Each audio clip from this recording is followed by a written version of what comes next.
Dans ce petit module sur la dilatation thermique, nous allons essayer d'expliquer ce qu'est la dilatation thermique, pourquoi des objets changent de proportion, changent de volume quand on change leur température, et on va donner quelques exemples pour cela. Nous allons étudier la dilatation thermique des solides et des liquides. Pour les gaz, nous allons étudier ça dans un autre module qui s'appelle les gaz parfaits, parce que pour les gaz, il y a d'autres facteurs comme la pression qui interviennent, ce qui n'est pas le cas pour des solides et des liquides. Nous allons aussi voir comment on peut prévoir cette dilatation. Ça veut dire comment on peut à l'avance savoir le volume que va prendre un objet quand on va changer sa température et donner un modèle qui vous permettra de calculer la dilatation. Alors, la dilatation thermique. Si ça vous intéresse, vous pouvez jeter un coup d'œil sur le module sur la température où on explique que la température, c'est un reflet de l'agitation des particules, des molécules, des atomes qui constituent la matière. Plus grande est cette agitation et plus la température est élevée. Et on avait vu aussi que quand l'état d'agitation des particules augmente, par exemple quand on passe d'un objet à une certaine température à un objet avec une température plus élevée, les particules s'agitent plus fortement et donc ils vont prendre un peu plus de place.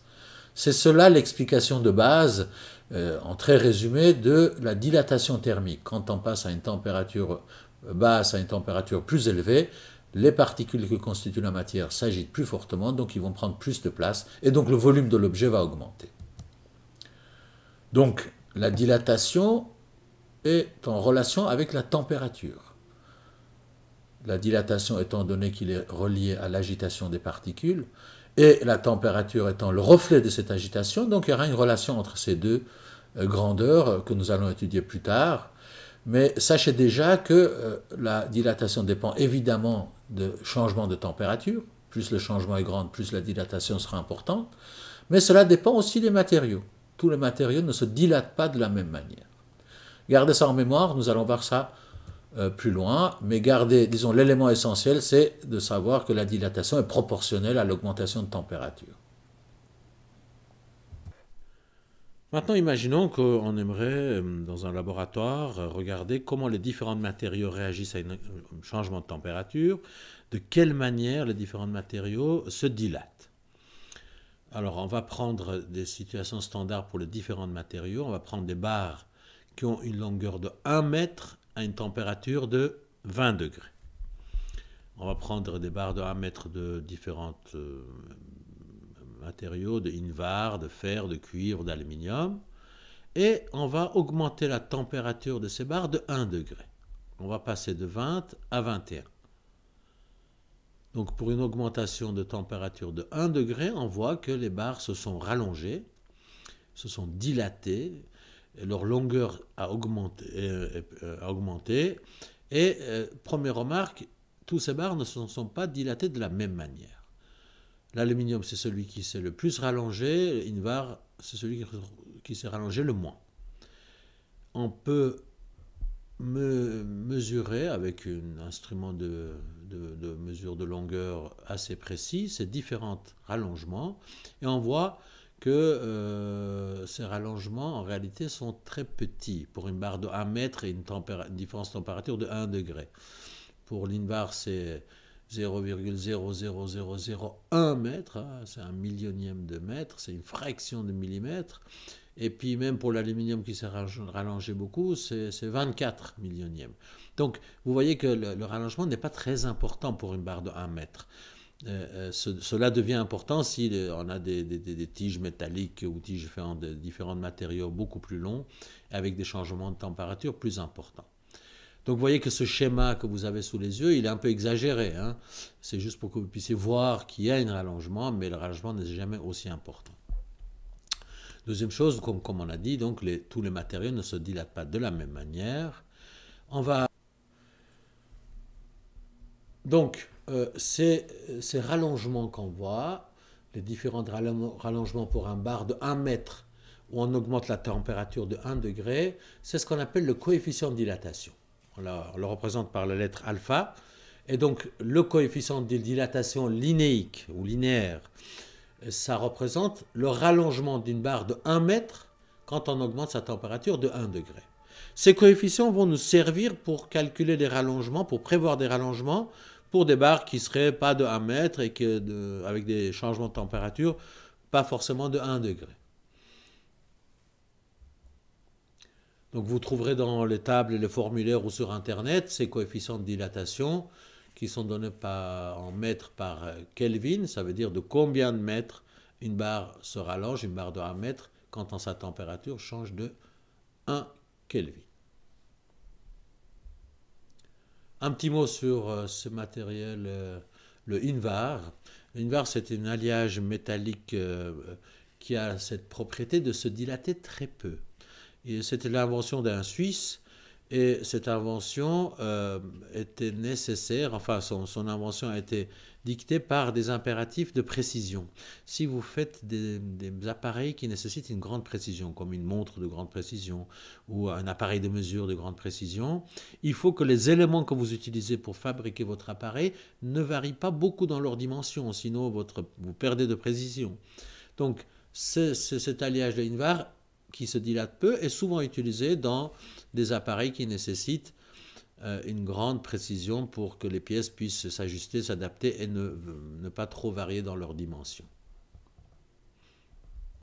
Un petit exemple de ce qui arrive quand les calculs pour prévoir les dilatations thermiques ne sont pas corrects. Ici vous avez des rails de chemin de fer qui sont faits en métal, en acier en général, et normalement, on prévoit des espacements entre différentes tiges métalliques pour que, quand les températures augmentent, le rallongement ne déforme pas les rails, qu'il y ait un espace pour que le rallongement la dilatation puisse avoir un espace pour se faire.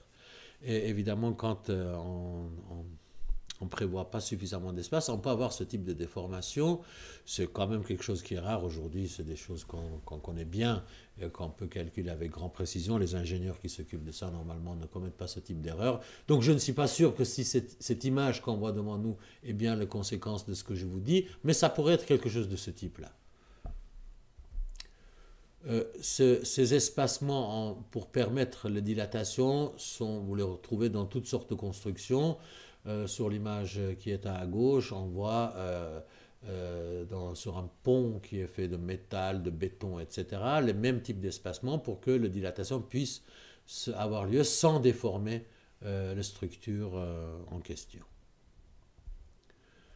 Un autre exemple de ce qui peut arriver avec une dilatation thermique, voilà un verre qu'on peut remplir d'un liquide chaud. Imaginez qu'on verse de l'eau bouillante dans ce verre-là.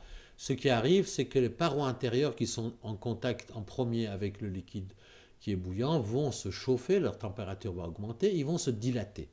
Alors que les parois à l'extérieur n'ont pas encore eu le temps d'atteindre les températures de l'intérieur du verre, donc ils vont se dilater moins fortement. Donc il y a une dilatation forte à l'intérieur, une dilatation plutôt faible ou pas de dilatation à l'extérieur. Cela crée une contrainte à l'intérieur de ce verre qui peut aboutir à son éclatement. Peut-être vous avez déjà expérimenté cela. Si vous n'utilisez pas les verres appropriés et vous versez de l'eau bouillante dans ce type de verre, il se peut que le verre éclate à cause de ce phénomène de dilatation qui n'est pas le même à l'intérieur et à l'extérieur du verre. Maintenant, pour pouvoir calculer la dilatation, pour pouvoir prévoir de combien de mètres, de centimètres, de millimètres un objet se dilate avec un changement de température, je vais vous proposer un modèle qui est très simple. Si on augmente la température d'une barre métallique, barre, je dis métallique, mais enfin fait en n'importe quel matériel, et on va dire que sa longueur initiale c'est L1. On va augmenter sa température, donc il y aura une différence de température delta T, et on aura une longueur finale L2. La dilatation est représentée par le signe delta L, delta pour variation, L pour la longueur, donc une variation de longueur. Alors ces grandeurs, ils ont une relation entre eux qui est donnée par la formule mathématique suivante. Delta L égale alpha L1 delta T, ça veut dire quoi? Ça veut dire le rallongement delta L est proportionnel au coefficient de dilatation. Vous vous rappelez, le coefficient de dilatation, c'est le rallongement pour une barre de 1 mètre quand sa température augmente de 1 degré. Maintenant, si le bar n'est pas de 1 mètre, mais de 2 mètres, de 5 mètres, de 10 mètres, ben on va multiplier ce coefficient par la longueur de l'objet, L1. Et si la variation de température n'est pas de 1 degré, mais de 10 degrés, 5 degrés ou 0,2 degrés, ben on va multiplier tout cela par la variation de température. De cette manière, en utilisant le coefficient de dilatation, on peut calculer le rallongement. Donc je répète, le rallongement est proportionnel au coefficient de dilatation, à la longueur initiale et au changement de température. Faites attention aux unités, les longueurs doivent être données en mètres et le rallongement qu'on obtient, ce sera aussi en mètres.